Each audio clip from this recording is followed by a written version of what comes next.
10 برس حضرت عمر رضی اللہ تعالیٰ عنہ کے خلافت کے وہ ہیں، نوٹ کیجئے، جس میں ایک سلطنت، 2 سپر پاورز اس وقت کی تھی، کئی 100 سال سے چلی آ رہی تھی 2 سپر پاورز، اور دونوں جزیرہ نمائے عرب کے سر پر بیٹھی ہوئی تھی۔ سلطنت ایران، عراق سے ہو کر سلطنت ایران، کہ خسرو کے زمانے سے، ذوالقرنین کے زمانے سے عظیم مملکت تھی، سپر پاور۔ دوسری طرف سلطنت روما، دی رومن امپائر، 3 بر اعظموں کو محیط تھی۔ رومن امپائر پورا شمالی افریقہ اس کے تحت تھا، پورا مغربی ایشیا اس کے تحت تھا، شام اس کے تحت تھا، ترکی اس کے تحت تھا، اور یورپ کا سارا مشرقی علاقہ اس کے تحت تھا۔ رومن امپائر، آپ کو معلوم ہے حضرت عمر کے زمانے میں رضی اللہ تعالی عنہ سلطنت کسریٰ کے تو پرخچے اڑ گئے، نام ختم ہو گیا، وجود نہ رہا عظیم سلطنت کسریٰ۔ حالانکہ آپ کے علم میں ہوگا ان کا بڑا شاندار ماضی تھا، کہ خسرو اور کہ قباد، بڑے بڑے یہ کیانی کہلاتے ہیں، یہ کیان جو ہے یہ بڑی عظیم ایک یہ سمجھیے کہ خاندان تھا بادشاہوں کا، لیکن یہ کہ وہ پوری سلطنت کسریٰ ختم ہو گئی۔ کیوں؟ اس نے حضور کے نامہ مبارک کو چاک کیا تھا، اور حضور نے فرما دیا تھا صلی اللہ علیہ وسلم، خسرو نے میرا خط نہیں چاک کیا، اپنی سلطنت چاک کر دی، اور واقعتاً سلطنت کسریٰ جو ہے ختم ہو گئی، نام و نشان ختم ہو گئی۔ دوسری طرف سلطنت روما تھی، عیسائیوں کے ساتھ، چونکہ وہ تھی کرسچین، عیسائیوں کے ساتھ حضور کے زمانے میں کوئی براہ راست تصادم نہیں ہوا تھا، سارا تصادم ہوا تھا یا مشرکین عرب سے اور یا یہودیوں سے۔ عیسائی جو ہے عربین پیننسولا میں تھے ہی نہیں، یمن کے علاقے میں کچھ تھے لیکن ان کی کوئی حیثیت نہیں تھی، لہذا کوئی کنفرنٹیشن نہیں ہوئی۔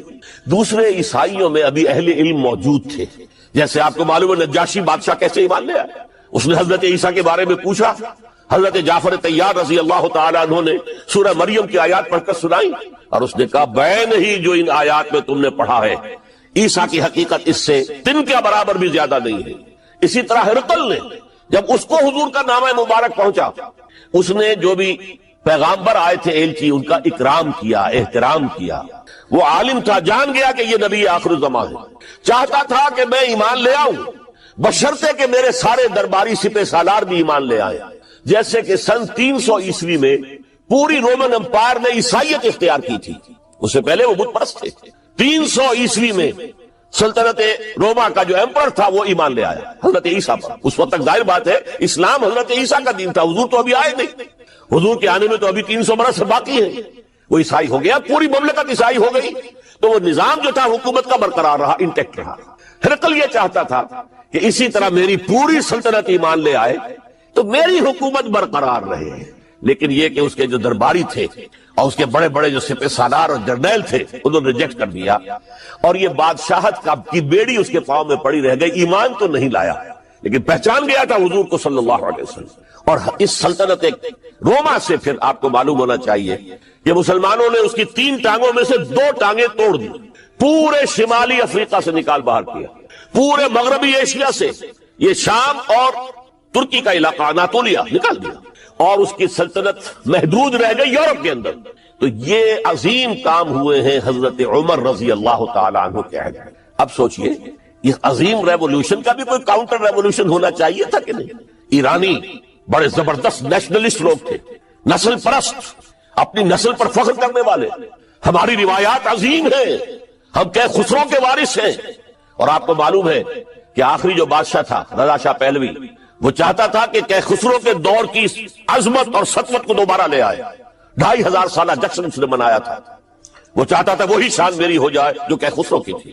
یہ جو ان کے اندر نیشنلزم تھا، جب ان کی سلطنت کے پرخچے اڑ گئے حضرت عمر رضی اللہ تعالیٰ عنہ کے ہاتھوں، تو ان کے دلوں میں حضرت عمر کی دشمنی، وہ خون کے پیاسے ہو گئے عمر کے رضی اللہ تعالیٰ عنہ۔ میں یہاں آپ کو ذرا ایک حوالہ دے دوں، فردوسی نے جو شاہ نامہ لکھا، حالانکہ وہ مسلمان تھے لیکن چونکہ پرانے ایرانی ذہن کی عکاسی کر رہے تھے، تو انہوں نے جب کہ عرب فوجیں آئی ہیں تو اس نے ایران کا جو اپنے اوپر فخر تھا اس کی ترجمانی کرتے ہوئے لکھا ہے، زشیر شتر خوردن و سوسمار عرب را بجائیست آیت قرار کہ تخت کیارا کنند آرزو تفو برتو ہے ترک کرداں تفو۔ یہ عرب اونٹنیوں کا دودھ پینے والے، گوہ کھانے والے، یہ گوہ ایک بڑی سی چھپکلی کا جیسا جانور ہوتا ہے جو صحرا کے اندر ہوتا ہے، اور وہ اپنا ایک گھر بنا کر رہتا ہے، اسے کھاتے تھے۔ تو یہ گوہ کھانے والے، اونٹنیوں کا دودھ پینے والے عرب، آج ان کی یہ جرت، یہ جسارت، یہ ہمت کہ تخت کیان آکنندار ہوں، کہ وہ آج آرزو کر رہے ہیں کہ کئے سلطنت کئے کا تخت جو ہے وہ ہمیں مل جائے۔ تفو بر تو ہے چرخ گرداں تفو، تف ہے تجھ پر اے گردش کرنے والے آسمان، تف ہے تجھ پر۔ لہذا اب کاؤنٹر ریولوشنری موومنٹس آئی ہے، حضرت عمر کی شہادت اس کا نتیجہ ہے۔ ہرمزان ایک جرنیل تھا اور اس کے جنگی جرائم اتنے شدید تھے ایرانی کے کہ واجب القتل تھا۔ وہ گرفتار ہو کر حضرت عمر کے سامنے پیش کیا گیا۔ حضرت عمر نے فرمایا یہ واجب القتل ہے، اس کی گردن اڑا دی جائے۔ اس کی چالاکی دیکھیے، اس نے کہا امیر المومنین، اے مسلمانوں کے امیر عمر رضی اللہ تعالی عنہ، مجھے ذرا پانی پلوا دیجیے۔ حضرت عمر نے فرمایا پانی لا دو۔ ایک کٹورے میں پانی دے دیا گیا۔ پھر کہا دیکھیے امیر المومنین، مجھے ضمانت دیجیے کہ جب تک میں یہ پانی پی نہ لوں مجھے قتل نہیں کریں گے۔ فرمایا ہاں ہاں تم پانی پی لو، جب تک یہ پانی تم نہیں پیو گے ہم قتل نہیں کریں گے۔ اس نے وہ کٹورا پھینک دیا۔ نہ اب میں یہ پانی پی سکتا ہوں، نہ آپ مجھے قتل کر سکتے ہیں، کیونکہ آپ کا ہے کہ جب تک میں یہ پانی نہیں پیوں گا آپ مجھے قتل نہیں کریں گے۔ اس ہیلے سے جان بچا گیا۔ پھر اس شخص نے ابو لولو فیروز، ایک غلام تھا، اسے اسلام کے لیے تیار کیا۔ حضرت مغیرہ ابن شعبہ کا غلام تھا وہ، اور حضرت مغیرہ نے اس سے روزانہ کی ایک اجرت کہ تم کام کرو، مجھے صرف 7 آنے روزانہ دے دیا کرو۔ اس نے آ کر حضرت عمر سے کہا کہ میرا جو آقا ہے مغیرہ ابن شعبہ، یہ مجھ سے بہت زیادہ طلب کرتا ہے۔ حضرت عمر نے پوچھا کیا دیتے ہو؟ 7 آنے۔ تم کرتے کیا ہو؟ کہ میں نجار بھی ہوں، میں لوہار بھی ہوں، میں یہ کام کرتا ہوں۔ فرمایا اتنے پیشوں کا جاننے والا اس کے لیے یہ روزانہ کا ٹیکس یہ زیادہ نہیں، یہ تمہیں دینا چاہیے۔ اس نے کہا میں چکیاں بھی بناتا ہوں۔ حضرت عمر نے فرمایا پھر ایک چکی ذرا مجھے بھی بنا دینا۔ کہنے لگا آپ کے لیے تو میں ایسی چکی بناؤں گا کہ جس کی آواز دنیا بھر میں جائے گا۔ وہ شخص ہے، اور ہرمزان کی سازش کے تحت وہ ایرانی جسے بعد میں ایرانیوں نے کیا کہا، جس نے قتل کیا حضرت عمر فاروق کو، حضرت ابو لولو فیروز، آج بھی ایران میں اس کی قبر کی تفسیر میں بکتی ہیں بازار کے اندر۔ حضرت ابو لولو فیروز وہ آیا ہے مسجد نبوی میں، اور آ کر اس نے جبکہ حضرت عمر رضی اللہ تعالیٰ عنہ امامت فرما رہے ہیں حملہ کیا، 5-6 وار خنجر کے کیے۔ حضرت عمر رضی اللہ تعالیٰ شدید مجروح ہو گئے۔ یہ انتقام تھا جو عجم نے، وہ سلطنت کے جس کے ٹکڑے ختم ہو گئے تھے، جس کا ٹکڑے کر لیے گئے تھے، اس نے انتقام لیا عالم اسلام سے۔ سمجھا انہوں نے یہ تھا کہ شاید یہ پوری عمارت اسی ایک ستون پر کھڑی ہے، حضرت عمر ہی کے ستون پر کھڑی ہے، اس ستون کو گرا دو گے پوری عمارت گر جائے گی۔ لیکن ثابت ہوا نہیں، یہ محمد کی بنائی ہوئی عمارت ہے صلی اللہ علیہ وسلم، یہ بہت قوی ہے، اس کی بنیادیں بہت مضبوط ہیں، کوئی ذرا سی تریڑ بھی نہیں آئی، ذرا سی تریڑ بھی نہیں آئی۔ حضرت عمر فاروق کی شہادت کے بعد حضرت عثمان رضی اللہ تعالیٰ عنہ کا دور خلافت شروع ہوا، اور جوں کا توں جو قافلہ چل رہا تھا آگے چلتا چلا گیا۔ حضرت عثمان رضی اللہ تعالیٰ عنہ کے بارے میں بہت قیل و قال ہے، ان پر تنقیدیں بھی کی، اپنوں نے بھی کی ہیں، دشمنوں نے بھی کی، لیکن بات جان لیجئے یہ تاثر غلط ہے کہ ان کے پورے دور خلافت کے اندر فتنہ رہا یا ہنگامہ رہا، قتل غلط۔ 10 برس خلفائے راشدین میں طویل ترین دور خلافت حضرت عثمان کا ہے رضی اللہ تعالیٰ عنہ، 12 برس۔ حضرت ابو بکر کے تو 2.25 برس تھے، حضرت عمر کے 10 برس تھے، ان کا 12 برس، اور 12 میں سے 10 سال ایسے تھے بعین ہی جیسے حضرت عمر کے 10 سال۔ امن و امان ہے، سکون ہے، چین ہے، اور قافلہ اسلام بڑھ رہا ہے، فتوحات کا دائرہ بڑھتا چلا جا رہا ہے، فتوحات سیلاب کے مانند آگے بڑھ رہی ہیں، تھمتا نہ تھا کسی سے سیل رواں ہمارا یہ سیل رواں، کوئی روکنے والی کوئی طاقت دنیا میں رہی نہیں تھی۔ کسرا ختم، سلطنت ایران ختم، اور دوسری سپر پاور سلطنت روما، اس کی 3 میں سے 2 ٹانگیں توڑ دی گئی، 1 رہ گئی۔ اب کون تھا؟ خارج میں کوئی طاقت نہیں تھی جو اسلام کے اس سیلاب کو اور پوری نوع انسانی پر اتمام حجت اور اللہ کے دین کو پہنچانے کے راستے میں رکاوٹ بن سکتی۔ اب ایک فتنہ اٹھا۔ دیکھیے حضور کی کنفنٹریشن 3 مذاہب سے ہوئی تھی۔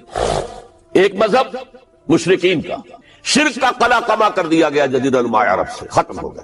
انہوں نے کاؤنٹر ریولوشنری موومنٹس اٹھائیں حضرت ابو بکر کے زمانے میں، ان کو کرش کر دیا حضرت ابو بکر صدیق رضی اللہ تعالیٰ عنہ، چاہے ہزاروں صحابہ شہید ہوئے۔ اس کے بعد دوسری طاقت کون تھی؟ مذہبی یہودی۔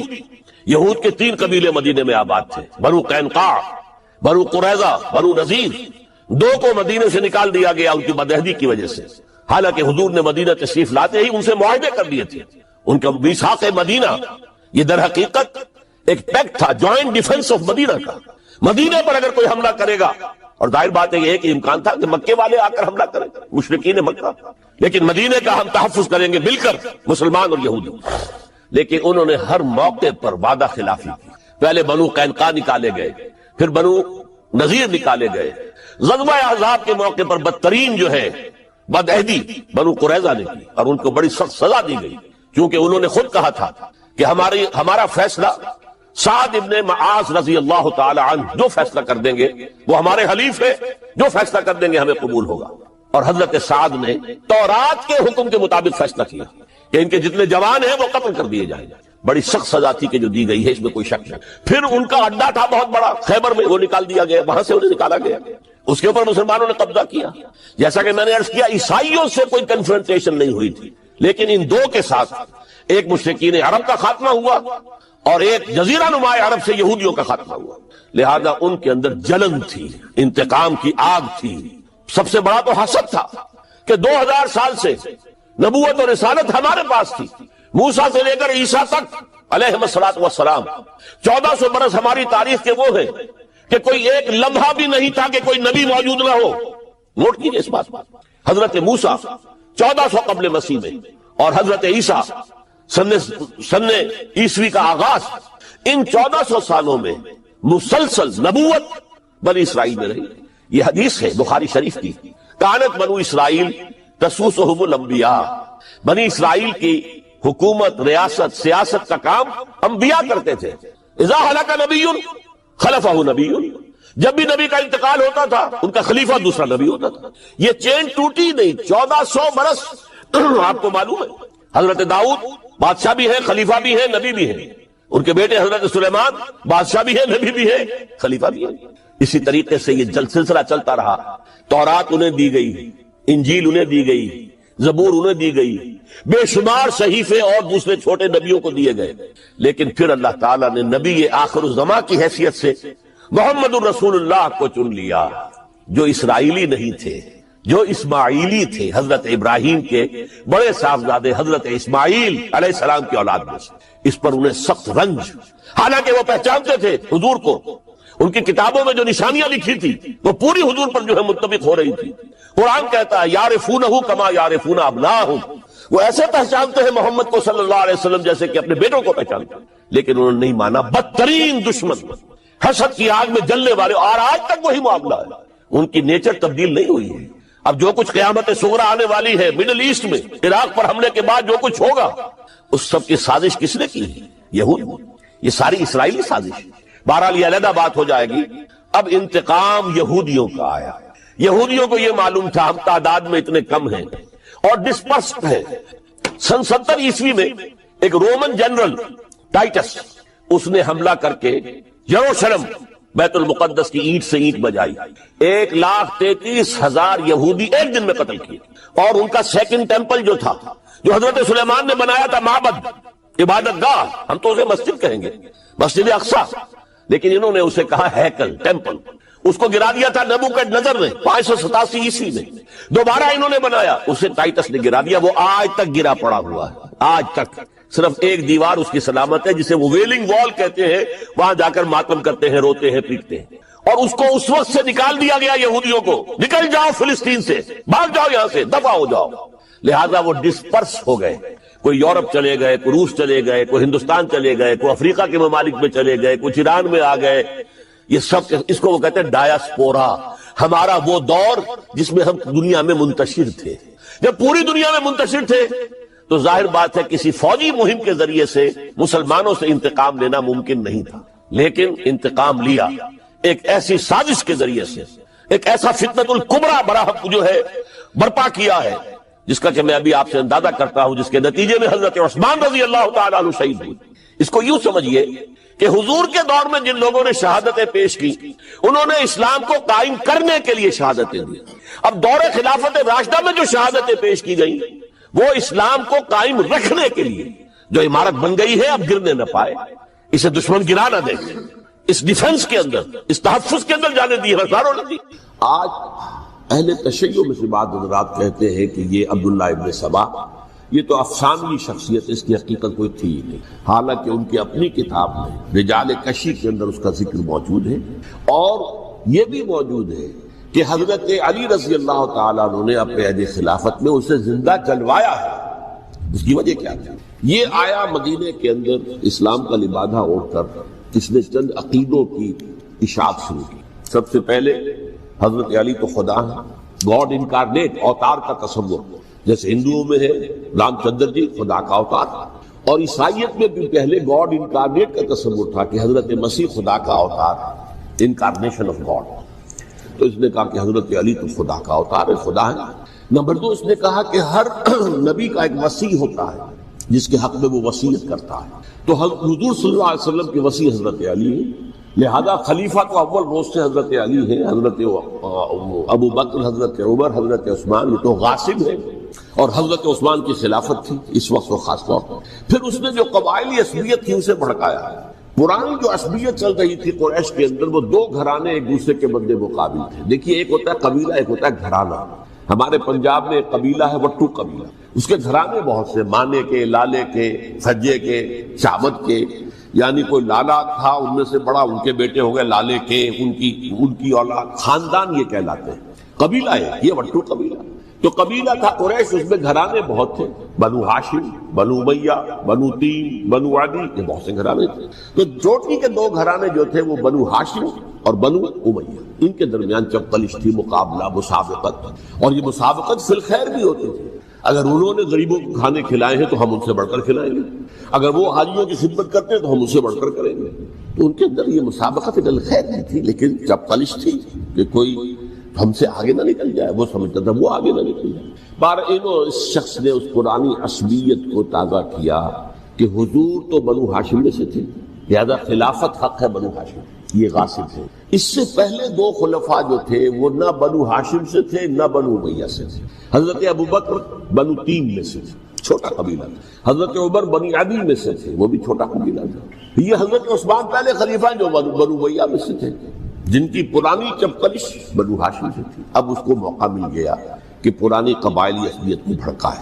یہ ہے اصل میں اس فتنے کا پس منظر عبداللہ ابن سبا نے جو آ کر پھیلایا ہے، اور اس کی تفصیل میں اس وقت میں نہیں جا سکتا، کیسے یہ فتنہ پروان چڑھا، کیا انہوں نے اسٹریٹجی اختیار کی کہ یہ کیا کرتے تھے، گروہ بنا کر بھیجتے تھے لوگوں کو، کوفے میں جاؤ تو وہاں پر دمشق کے گورنر کے خلاف اور مصر کے گورنر کے خلاف الزامات لگاؤ، اس نے یہ کیا، وہ غبن کر گیا، وہ یہ کر گیا، وہ خیانت کر رہا ہے، وہ رشتہ داروں کو پال رہا ہے، اور عثمان کے خلاف بھی تقریریں کرو رضی اللہ تعالیٰ عنہ۔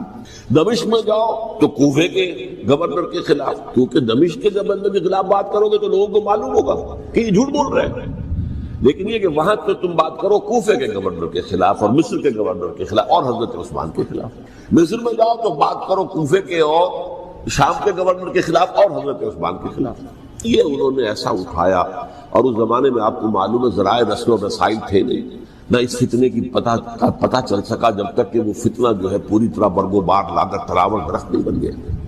اس کے نتیجے میں حضرت عثمان رضی اللہ تعالی عنہ شہید ہوئے، اور خلیفہ پھر حضرت علی رضی اللہ تعالی عنہ کو انہی سوائیوں نے، جنہوں نے گھیراؤ کیا تھا، جنہوں نے حضرت عثمان کو شہید کیا ہے، یہی حضرت علی رضی اللہ تعالیٰ عنہ کے ارد گرد ہوئے، اور حضرت علی رضی اللہ تعالیٰ عنہ بھی نہیں چاہتے تھے خلافت کی بیعت لینا، لیکن آخر کیا کہتے ہیں، کیا وہ امت کو بغیر خلیفہ کی چھوڑ دیتے؟ حضرت زبیر سے کہا گیا، انہوں نے نہیں مانا، رد کر دی بات۔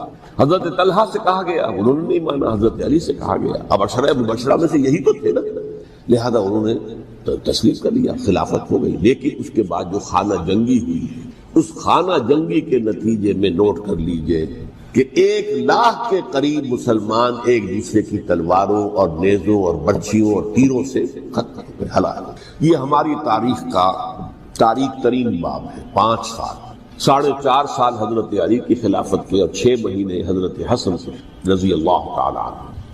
اس سے کیا ہوا کہ ایک طرف تو اسلام کی جو توسیع ہو رہی تھی، تھمتا نہ تھا کسی سے سیل رواں ہمارا، وہ سیلاب رک گیا، انٹرنل سیبوٹاج ہو گئی نا، اب تو اندر ہی آپس ہی میں اگر دستوں گریبان ہو گئے تو باہر اب کیا توسیع کرتے ہیں، وہ توسیع کا عمل رک گیا۔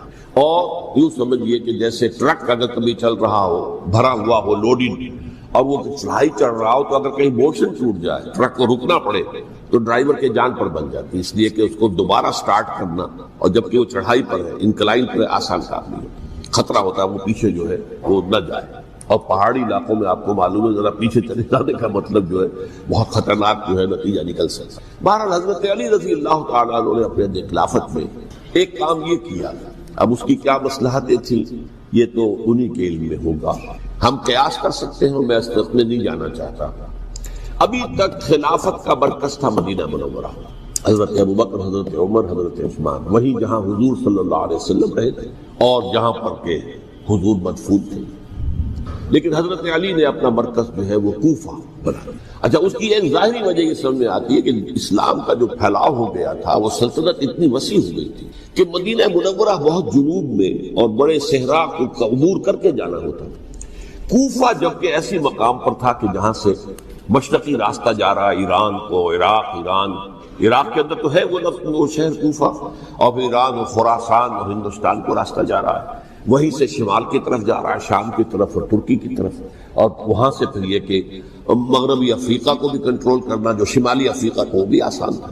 بہرحال حضرت علی نے کوفہ کو اپنا مرکز بنایا، اور نتیجہ یہ ہوا کہ سبائیوں کا بھی مرکز وہی بن گیا، چونکہ انہوں نے اپنے آپ کو گردا گرد رکھا حضرت علی کے رضی اللہ تعالیٰ۔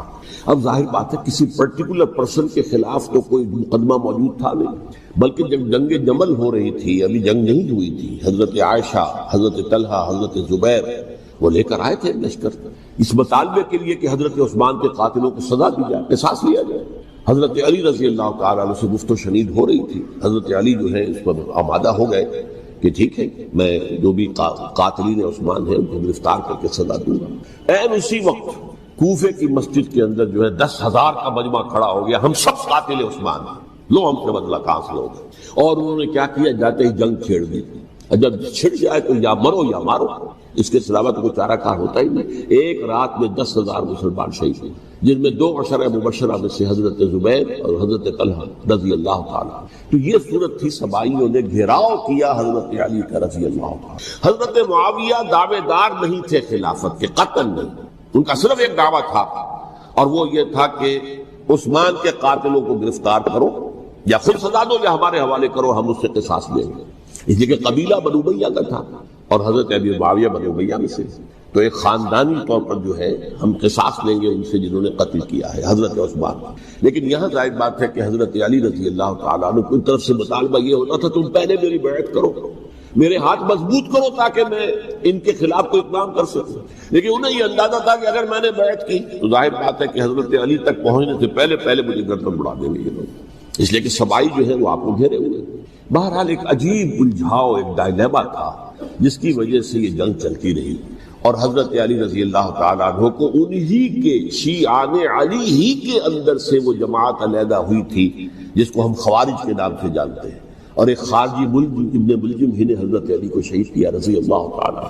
پھر حضرت حسن رضی اللہ تعالیٰ عنہ، اب دیکھیے کس قدر صحیح بات تھی جو حضرت علی رضی اللہ تعالیٰ عنہ نے فرمائی جب ان سے کہا گیا کہ کیا ہم آپ کے بیٹے حسن کے ہاتھ پر بیعت کر لیں رضی اللہ تعالیٰ عنہ۔ فرمایا نہ میں تمہیں اس کا حکم دیتا ہوں نہ میں اس سے روکتا ہوں، یہ تمہارا معاملہ ہے، امرہم شورا بینہم، تم اپنے باہمی مشورے سے جو فیصلہ کرو گے ٹھیک ہے، میں نہ حکم دیتا ہوں نہ روکتا ہوں۔ اس کا کیا مطلب ہے؟ باپ کے بعد بیٹے کی خلافت ہرگز حرام نہیں ہے، ورنہ کہتے کیسے ہو سکتا ہے میرا بیٹا؟ نہیں، یہ نہیں کہا۔ حضرت عمر سے بھی کہا گیا تھا کہ اپنے بیٹے کو نامزد کر دیں، عبداللہ ابن عمر کو، تو انہوں نے جواب میں کیا کہا؟ اسے تو طلاق دینی بھی نہیں آتی، انہوں نے اپنی کسی زوجہ کو طلاق دی تھی اور اس میں جو صحیح ترین طریقہ ہے وہ اختیار نہیں کیا تھا، انہیں طلاق دینے تک نہیں آتی تو میں اسے خلیفہ بنا دوں۔ یہ نہیں کہا تھا کہ باپ کے بعد بیٹا خلیفہ نہیں ہو سکتا، یہ تو نہیں تھا، کہیں حرام نہیں ہے، نہ کتاب و سنت میں، نہ کوئی حدیث ہے، نہ کہیں قرآن مجید میں۔ تو حضرت علی نے بھی فرمایا رضی اللہ تعالیٰ، نہ میں روکتا ہوں نہ حکم دیتا ہوں، یہ تمہارا اپنا معاملہ ہے۔ بہرحال حضرت حسن رضی اللہ تعالیٰ عنہ نے حضرت امیر معاویہ سے صلح کر لی، خلافت ان کو سپرد کر دی۔ دیکھیے میں حضرت ابوبکر، حضرت عمر، حضرت عثمان، حضرت علی کے ساتھ حضرت حسن کے دور خلافت کو بھی خلافت راشدہ میں سے سمجھیں، اور تبھی 30 سال پورے ہوتے ہیں اس حدیث کے مطابق کہ حضور نے فرمایا خلافت کی 30 برس رہے گی پھر ملوکیت آ جائے. تو حضرت حسن کا بہت بڑا کارنامہ یہ ہے کہ اس خانہ جنگی کا دروازہ بند کر، اور یہ پیشن گوئی تھی حضور کی صلی اللہ علیہ وسلم. حضرت حسن جب بچے تھے حضور کے انتقال سے پہلے، میرا یہ بیٹا مسلمانوں کے 2 گروہوں میں صلح کرائے گا، یہ حضور کی پیشن گوئی تھی، اور وہ پیشن گوئی حضرت حسن کے علم میں بھی ہوگی یقیناً. بہرحال انہوں نے صلح کی حضرت امیر معاویہ کے ساتھ رضی اللہ تعالی عنہ، خلافت ان کے حوالے کر دیا، اور کچھ شرائط تھیں طے ہو گئی. اللہ خیر سے حضور کی تو یہ پیشن گوئی جو ہے صحیح ثابت ہوئی کہ میرا یہ بیٹا مسلمانوں کے 2 بڑے گروہوں کے درمیان صلح کرا دے. اور سبائیوں نے انہیں تانے دیے، یا عار المومنین، اے مومنوں کے لیے موجب عار، موجب شرم، تم نے بزدلی دکھائی، تم نے امیر معاویہ کو خلیفہ تسلیم کر لیا، تم نے بزدلی دکھائی. معاذ اللہ ثم معاذ اللہ ثم معاذ اللہ. اب میں کچھ باتیں حضرت امیر معاویہ کے بارے میں کہنا چاہتا ہوں، اس لیے کہ وہاں اس میں نے حضرت معاویہ کے بارے میں یہ تو بہت شدت کے ساتھ کہا تھا، اور میں اب بھی اس پر قائم ہوں اور پوری طریقے سے قائم ہوں. میرا مستقل موقف یہی ہے کہ حضرت معاویہ رضی اللہ تعالیٰ عنہ کے دور خلافت کو ہم خلافت راشدہ میں شامل نہیں سمجھتے، اہل سنت میں سے کوئی بھی نہیں سمجھتے. لیکن اس کے ساتھ میں نے حضرت امیر معاویہ کے کچھ مناقب بھی بیان کیے تھے تاکہ پلڑا جو ہے ترازو کا اس کے دونوں پلڑے سامنے آ جائیں. لیکن یہ وہ حصہ میں نے اس بیان کا نکال دیا، ختم کر دیا گیا. یہ میں نہیں جانتا کہ اس میں کیا مصلحت دیکھی گئی ہے. اس میں تو کسی کے لیے کوئی معاملہ ایسا نہیں تھا کسی کے جذبات کو جو ہے وہ ٹھیس پہنچانے والا، کیونکہ میں نے کہا وہ خلیفہ راشد نہیں تھی، صاف میں نے کہا، بلکہ وہ دور ملوکیت کا آغاز ان سے ہو گیا. بلکہ جب ایک صاحب نے یہ کہا کہ کربلا کے بعد سے دور ملوکیت آ رہی تھی، تو میں نے کہا نہیں جناب، دور ملوکیت تو 20 سال پہلے پوری ہو چکی تھی، شروع ہو چکی. حضرت امیر معاویہ کے بھی 20 سال میں وہ دور ملوکیت میں شمار ہوا. انہیں کسرى العرب بھی کہا گیا، عرب کے کسریٰ جو شہنشاہ ایران کا خطاب تھا. حضرت معاویہ رضی اللہ تعالیٰ عنہ کو کسرى العرب کہا گیا، عرب کا کسریٰ ہی ہے. لیکن دوسری طرف یہ ہے کہ وہ صحابی رسول رضی اللہ تعالیٰ حضور کے برادر نسبتی بھی ہیں، حضور کے سالے ہیں. ان کی ہمشیرہ ام حبیبہ حضور کی زوجہ محترمہ ہیں، ام المومنین ام حبیبہ رضی اللہ تعالیٰ عنہ. پھر کس قدر معتمد علیہ تھے حضور کے کہ کاتبان وحی میں شامل تھے. وحی کی کتابت کرنے والے چند لوگ تھے جنہیں کہ حضور کہتے تھے کہ اب یہ آیت لکھ لو. ان میں سے ایک امیر معاویہ بھی رضی اللہ تعالیٰ. تو بڑے توازن کی ضرورت ہے. دیکھیے صحابہ کرام کا جہاں تک تعلق ہے، اہل سنت کا موقف یہ ہے کہ صحابہ کلہم عدول، صحابہ سب کے سب نیک نیت ہے، اور ان کی روایت جو ہے قبول کی جائے گی، رد نہیں کی جائے گی، ان پر کوئی جرح و تعدیل نہیں ہوگی، اس لیے کہ ان کا تزکیہ محمد رسول اللہ صلی اللہ علیہ وسلم نے کیا تھا. لہذا یہ تو ہو سکتا ہے کہ کسی صحابی سے کوئی خطا ہو جائے، لیکن وہ خطا اجتہادی ہوگی، نیت کی خطا نہیں ہوگی، نیت کی غلطی نہیں ہوگی. اگر کسی صحابی کی نیت پر حملہ کیا جائے تو یہ اصل میں طعن ہے، حملہ ہے حضور پر کہ وہ تربیت دے نہیں سکے اپنے ساتھیوں کو. معاذ اللہ ثم معاذ اللہ ثم معاذ اللہ، وہ تزکیہ کر ہی نہیں سکے. 3 جگہ جو قرآن میں آیا ہے یتلو علیہم آیاتہ ویزکیہم، تو کیا تزکیہ کیا؟ اگر ان کے قریب ساتھی جو تھے، اگر ان کے اندر بھی بدنیت تھی اور دنیا کی طلب تھی اور دنیا کے اندر اقتدار حاصل کرنے کا جذبہ تھا، تو پھر کیا تزکیہ کیا؟ معاذ اللہ ثم معاذ اللہ. لہذا صحابہ سب کے سب عدول ہیں اور ان سے اختلاف ممکن ہے، لیکن ان کی نیت پر حملہ نہیں ہو سکتا. تو حضرت امیر معاویہ کی شخصیت ایک چیز ہے، آپ کا دور خلافت دوسری چیز. شخصیت کے اعتبار سے صحابی رسول ہیں، برادر نسبتی ہیں حضور کے صلی اللہ علیہ وسلم، اور پھر یہ کہ اس قدر معتمد علیہ ہے صحابہ میں سے کہ وہ کاتبان وحی، یہ عام آدمی کے کرنے کا کام نہیں تھا جو وحی کی کتابت کرے، اللہ کے کلام کی. البتہ یہ ہے کہ جیسا کہ میں نے عرض کیا، ان کا دور خلافت راشدہ نہیں ہے، وہ ملوکیت کا دور ہے. یہ میں نے جیسے عرض کیا، میں نے ایک صاحب نے جب یہ کہا کہ ملوکیت شروع ہو رہی تھی، میں نے کہا شروع نہیں ہو رہی تھی، ملوکیت تو 20 سال پہلے شروع ہو چکی تھی. اسی طریقے سے ایک صاحب نے کہا تھا کہ اسلام کو قائم کرنے کے لیے حضرت حسین میدان میں آئے. میں نے کہا یہ بھی غلط ہے، اسلام تو 60 سال پہلے قائم ہو چکا تھا. نبی اکرم صلی اللہ علیہ وسلم کے دستے مبارک سے اسلام قائم ہو گیا. جعل الحق وزهق الباطل ان الباطل كان زهوقا. پھر 30 برس تک وہ کامل شکل کے اندر قائم رہا. تو اسلام جو ہے وہ جو ہے در حقیقت اب قائم کرنے والی بات نہیں تھی، البتہ اس کے اندر زوال شروع ہو گیا تھا۔ اس زوال کے عمل کو روکنے کے لیے حضرت حسین میدان میں، یہ ایک چیز کو صحیح تاریخی پرسپیکٹو میں رکھنا، تو جس طرح سے دین کو قائم کرنے کے لیے دیکھیے قائم تو کیا محمد رسول اللہ صلی اللہ علیہ وسلم والذین معہ رضی اللہ تعالی عنہ، انہوں نے کیا تھا۔ ہاں اب جو ہے وہ اپنی اس شاندار حیثیت سے نیچے گرنے لگا تھا، وہ میں بعد میں عرض کروں گا کہ میں نے اس سے کیا عرض کیا تھا کہ یہ اس زوال کو روکنے کے لیے کسی طریقے سے یہ اپنی اصل حقیقت میں قائم رہے، یہ حضرت حسین رضی اللہ تعالیٰ عنہ کی سعی تھی۔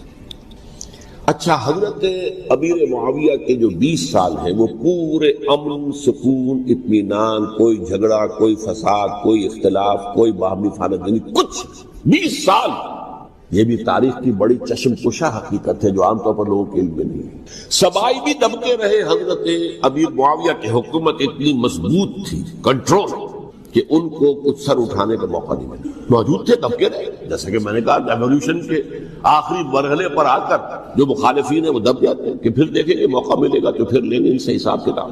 20 سال رہے ہیں پورے امن کے، 10 سال کے بعد یعنی درمیان میں ہے حضرت امیر معاویہ کا عہد خلافت۔ ایک صحابی جو کہ بزرگ صحابہ میں سے ہیں، مغیرہ بن شعبہ رضی اللہ تعالی عنہ، وہ آتے ہیں اور وہ کہتے ہیں کہ دیکھیے امیر المومنین، کتنی بڑی خانہ جنگی رہی تھی مسلمانوں کی آپس میں، اور اب بھی اگر آپ کسی کو نامزد کیے بغیر چھوڑ گئے امت کو تو پھر خانہ جنگی ہو جائے گا۔ 1 لاکھ اس وقت جو ہے وہ ہلاک ہوئے تھے، نہ معلوم اب کتنے ہلاک، لہذا آپ اپنی زندگی ہی میں نامزد کر دیجئے کسی کو خلیفہ، ولی عہد بنے۔ حضرت امیر معاویہ نے ابتداءً جو ہے انکار کیا نہیں، لیکن ان کے دلائل ایسے تھے وزنی، اور میں سمجھتا ہوں کہ وہ بات صحیح تھی جو مغیرہ بن شعبہ نے کہی، اس لیے کہ اب صحابہ کرام میں سے جو کبار صحابہ تھے وہ تو سب دنیا سے رخصت ہو چکے تھے، اب تو یا صغار صحابہ رہ گئے تھے جو حضور کے زمانے میں بچے تھے، حضرت حسن، حضرت حسین، عبداللہ ابن زبیر، یہ بچے تھے نا، یا تو وہ تھے، اور یا بالکل نو مسلم تھے، اور نو مسلموں میں بڑی تعداد وہ تھی جو ایرانیوں کی تھی، شامیوں کی تھی، ادھر کی تھی، تو ان کو تو ظاہر بات ہے کہ تربیت نبوی سے کیا خلافت راشدہ سے بھی اکثر و بیشتر کو کوئی حصہ ملا ہی نہیں۔ تو اس صورت میں اب وہ اعلیٰ ترین معیار پر حکومت کے نظام کو قائم کرنا ممکن نہیں ہے۔ تم جد و جہد کرو اپنے نفس کے خلاف اللہ کی اطاعت کے لیے، یعنی جب اب دیکھیے کس قدر گہرا تعلق ہجرت و جہاد کے درمیان ہے، اسی لیے میں نے 2 الفاظ استعمال کیے تھے کہ یہ سلبی اور اثباتی پہلو ہے ایک ہی حقیقت کے۔ مجھے معلوم ہے کہ فلاں شے حرام ہے، فلاں شے اللہ کو پسند نہیں ہے، میں عزم کرتا ہوں کہ اس کو چھوڑ دوں گا، لیکن میرے نفس کو وہ مرغوب ہے، میرا نفس اس کی طرف شدید رغبت رکھتا ہے، تو اب لازم ہے کہ میں اپنے نفس کے خلاف جد و جہد کروں، اسے دباؤں، جیسے کہ آخری پارے میں فرمایا گیا، اما من خاف مقام ربہ ونہى النفس عن الہوى، وہ شخص جو اپنے رب کے حضور میں حاضری کے خیال سے ڈرتا رہا، کانپتا رہا، لرزتا رہا کہ ایک دن وہاں حاضر ہو کر جواب دہی کرنی ہے، اور اس کے نتیجے میں اس نے اپنے نفس کو قابو میں رکھا، بجائے اس کے کہ وہ نفس کا غلام بنتا، اس نے نفس کو اپنی غلامی میں رکھا، اپنے کنٹرول میں رکھا، اپنے ضبط میں رکھا، یہ وہ شخص ہے فإن الجنۃ ہی المأویٰ، کہ اس کا ٹھکانہ جو ہے وہ جنت بنے گی۔ تو بالکل اسی طریقے سے ہجرت و جہاد گویا کہ ایک ہی نقطے سے شروع ہو گئے کہ ایک عزم ہم نے کیا کہ فلاں شے حرام ہے، اللہ کو ناپسند ہے، اس کو ترک کرنا ہے، اسی لمحے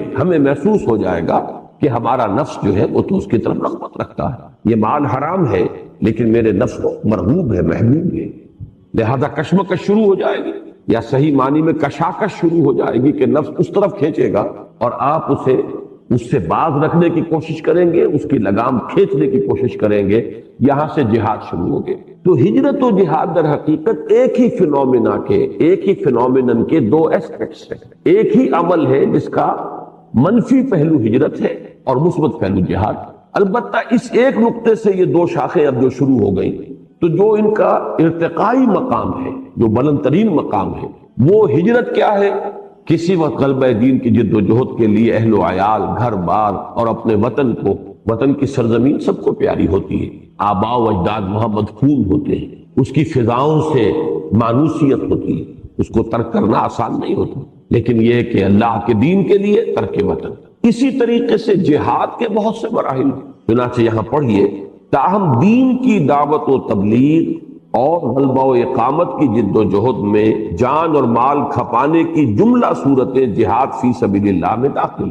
اب یہاں دو چیزیں آ گئی، جیسا کہ ہمارے سامنے فرائض دینی کے ایک جامع تصور کی ایک شکل موجود ہے کہ پہلا لیول ہے خود اللہ کا بندہ بننا، تو جہاد وہیں سے شروع ہوگا، مجاہدہ مع النفس۔ ایک حدیث آپ کو سنا چکا ہوں، دوسری حدیث اور نوٹ کر لی، حضور نے فرمایا المجاہد من جاہد نفسہ، مجاہد تو اصل میں وہ ہے جو اپنے نفس کے ساتھ جہاد کر سکے، تو یہاں سے جہاد شروع ہو گیا۔